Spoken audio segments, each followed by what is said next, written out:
Harry Westers is net de enigste die het nou teleursteld is.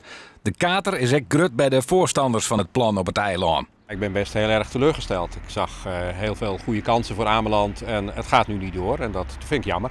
Er gebeurt nou ook niet met het slim vertutte zwembad bij Nes. Het zocht er net alleen nog min uit. Het zou ook nog eens gevaarlijk wezen. Het wordt elke keer opengebroken, er worden feestjes gehouden, er gaan kinderen in.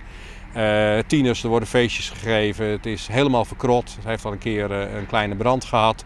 Er liggen droogstaande zwembassins van 3 meter diep waar je in kunt vallen op een betonnen tegelvloer. Dus ja, er kunnen ongelukken gebeuren. Het besluit van de gemeente Rieën is vanzelfs beter vallen bij de tjinstanders van het plan. Al binnen die ook net inriedig.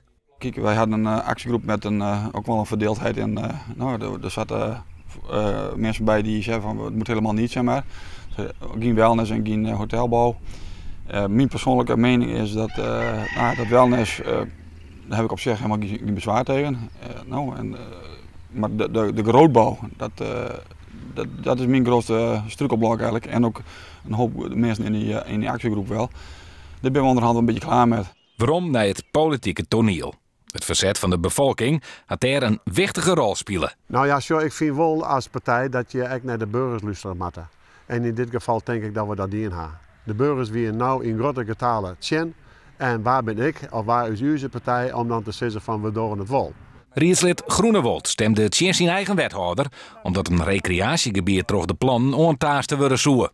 Ik was er altijd voor om dat bruggetje en dat werkje wat daar liep daar te houden. Nou, eerst zou die appartement tot water toekomen, dan is er dan die eis wat tegemoet komen. En ze gingen terug naar eigen terrein, prima.